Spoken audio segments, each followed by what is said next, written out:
Hello viewers, welcome to my channel என் பயணம் உங்களுடன்.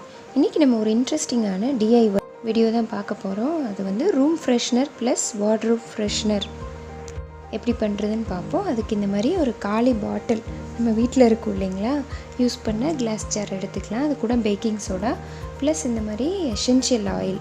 இது வந்து வேப்பரைசர் ஆயில். நீங்கள் வந்து எசென்ஷியல் ஆயில்னு கேட்டிங்கன்னா கிடைக்கும்.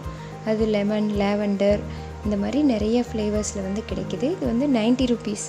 ஒன்று வாங்கினா நீங்கள் நிறைய நாள் யூஸ் பண்ணலாம், வேறு பர்பஸ்க்கு கூட யூஸ் பண்ணலாம். ஸோ இந்த மாதிரி ஒன்று வாங்கி வச்சிட்டிங்கன்னா நம்ம ஹோம்மேட் ஃப்ரெஷ்னர் வந்து ரெடி பண்ணிக்கலாம். இதனால் நெகட்டிவ் இது சைடு எஃபெக்ட்ஸ் எதுவும் கிடையாது. ஸோ இப்போது அந்த பேக்கிங் சோடாவையும் இந்த எசென்ஷியல் ஆயிலையும் பிரிச்சுக்கலாம். ஃபஸ்ட்டு பேக்கிங் சோடாவை வந்து ஓப்பன் பண்ணி இந்த கிளாஸ் ஜாரில் அப்படியே நம்ம எல்லாத்தையும் போட்டுக்கலாம். கிளாஸ் ஜாரில் ஒரு பாதி வரைக்கும் இருக்க மாதிரி பேக்கிங் சோடா போட்டுக்கலாம்.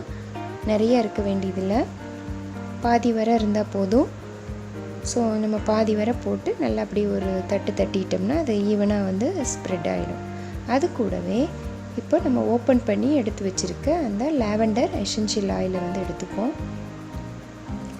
ஸோ இந்த மாதிரி நம்ம DIY பண்ணுறதுனால வீடு எப்போயுமே ஃப்ரெஷ்ஷாக இருக்கும், காசு அதிகம் கொடுத்து வாங்க வேண்டியதில்லை. பாருங்கள், இப்போ இதை வந்து அப்படியே ஒரு 15 ட்ராப் வரைக்கும் விடணும்.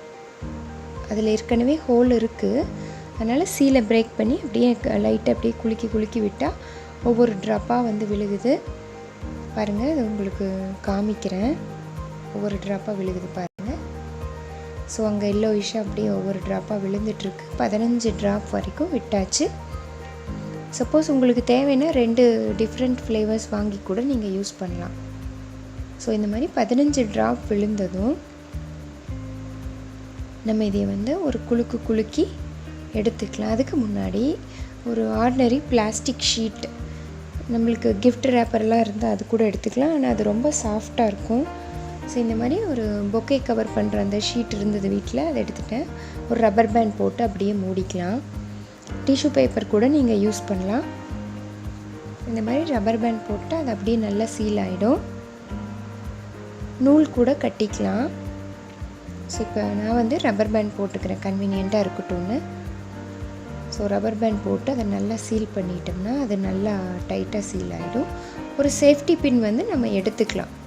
சேஃப்டி பின் எடுத்து இங்கே மேலே அந்த பிளாஸ்டிக் ஷீட் இருக்கு இல்லையா, அதில் அப்படியே லைட்டாக ஓட்டை போட்டு விட்டுடலாம். இது நல்லா குலுக்கிக்கணும். அதுக்கு முன்னாடி குலுக்கிட்டோம்னா அந்த எசென்ஷியல் ஆயிலும் பேக்கிங் சோடாவும் நல்லா வந்து மிக்ஸ் ஆகிடும். ஸோ இப்போ இதில் வந்து ஓட்டை போட்டு விட்டுக்கலாம் அந்த பிளாஸ்டிக் ஷீட்டில். அப்போ தான் அந்த காற்றுல இந்த ஸ்மெல் வந்து நல்லா ஸ்ப்ரெட் ஆகும். அது மட்டும் இல்லாமல் இப்போ டாய்லெட்லாம் நீங்கள் இதை வச்சிங்கன்னா டாய்லெட்டில் இருக்க அந்த பேட் ஆர்டரை வந்து இது அப்படியே அப்சர்வ் பண்ணிக்கும் இந்த பேக்கிங் சோடாவோட பெரிய பெனிஃபிட் வந்து அதுதான். ஃப்ரிட்ஜு இந்த மாதிரி நம்ம எங்கே வச்சாலும் பேக்கிங் சோடா அந்த கெட்ட வாசங்களை உறிஞ்சிடும். ஸோ இந்த எசென்ஷியல் ஆயில் யூஸ் பண்ணுறது ரூம் ப்ளஸ் டாய்லெட்டுக்கு நீங்கள் யூஸ் பண்ணலாம். ஃப்ரிட்ஜிலலாம் வச்சிங்கன்னா ஓவராக ஸ்மெல்லாக இருக்கும். ஃபுட்டுலாம் இந்த ஸ்மெல் வந்து கலந்துடும், அது நமக்கு பிடிக்காது. ஸோ எம்டி பேக்கிங் சோடா மட்டும் ஃப்ரிட்ஜில் வச்சுக்கலாம். அடுத்து இந்த மாதிரி சாட்டின் ரிப்பன் இருந்ததுன்னா நீங்கள் அதை வச்சு கூட அழகுபடுத்திக்கலாம். இதே வந்து ஒரு 15-20 நாளைக்கு ஒரு தடவை நீங்கள் அப்படியே குலுக்கி வச்சிடணும். சப்போஸ் உங்களுக்கு ஸ்மெல் கம்மியாகுது அப்படின்னு உங்களுக்கு தெரிஞ்சதுன்னா திரும்ப அந்த பேப்பர் ஓப்பன் பண்ணி மறுபடியும் ஒரு 5-10 ட்ராப் எசென்ஷியல் ஆயில் விட்டு திரும்ப இதே மாதிரி ப்ராசஸ் சீல் பண்ணி வச்சு யூஸ் பண்ணலாம். ஸோ சைடு எஃபெக்ட்ஸ் எதுவும் இல்லாமல் அதிகமான பண செலவு இல்லாமல் நம்ம ரூம் ஃப்ரெஷ்னரை ஈஸியாக நம்மளே வீட்டில் பண்ணிட முடியும். ஸோ இந்த ரிப்பன் குட்டியாக இருக்கனால நான் மறுபடியும் வேறு ஒரு ரிப்பன் வச்சு பெரிய போ வந்து கட்டிட்டேன். பாருங்கள், சூப்பராக நம்மளோட இந்த ரூம் ஃப்ரெஷ்னர் DIY வந்து ரெடி ஆகிடுச்சு. இந்த ஓட்டையில் வந்து ஈஸியாக அந்த ஸ்மெல் வந்து நல்லா வருது. ஸோ பெரிய போ வச்சு கட்டிட்டேன். அழகாக இருக்குது பாருங்களேன். இது ஹால்லையும் வச்சுக்கலாம், டாய்லெட் அந்த மாதிரி இடங்களில் கூட நம்ம வச்சுக்கலாம். சிங்க்குக்கு கீழே கூட வச்சுட்டா அந்த ஸ்மெல்லெல்லாம் அப்சர்வ் ஆகிடும். அடுத்தது வார்ட்ரோப், பீரோலாம் ஸ்மெல்லாக இருக்கணும் அப்படின்னு நமக்கு தேவைப்பட்டால் இந்த மாதிரி நகைக்கடையிலெல்லாம் கிஃப்ட் பேக் கொடுப்பாங்க. அந்த பேகை வந்து நம்ம சும்மா தான் வச்சுருப்போம் இல்லையா, அப்போ இந்த மாதிரியே பேக்கிங் சோடா ப்ளஸ் இந்த எசென்ஷியல் ஆயில் விட்டு அந்த மிக்சரை வந்து இந்த பேக்கில் விட்டு அதையும் நல்லா அப்படியே டைட்டாக கட்டிட்டு நம்ம அப்படியே நம்ம பீரோலையோ வார்ட்ரோப்லேயோ அப்படியே தொங்க விடலாம்.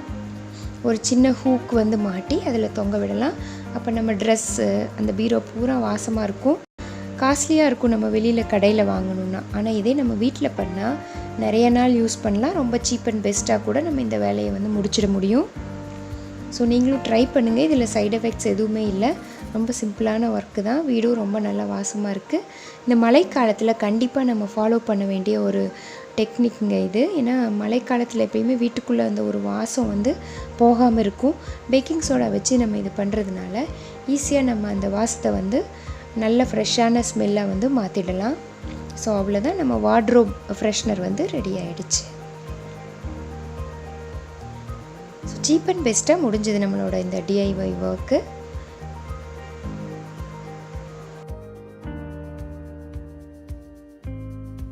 இது மட்டும் இல்லாமல் இந்த மாதிரி சால்ட் கண்டெய்னர் கூட நம்ம யூஸ் பண்ணிக்கலாம் இந்த ப்ராசஸ்க்கு.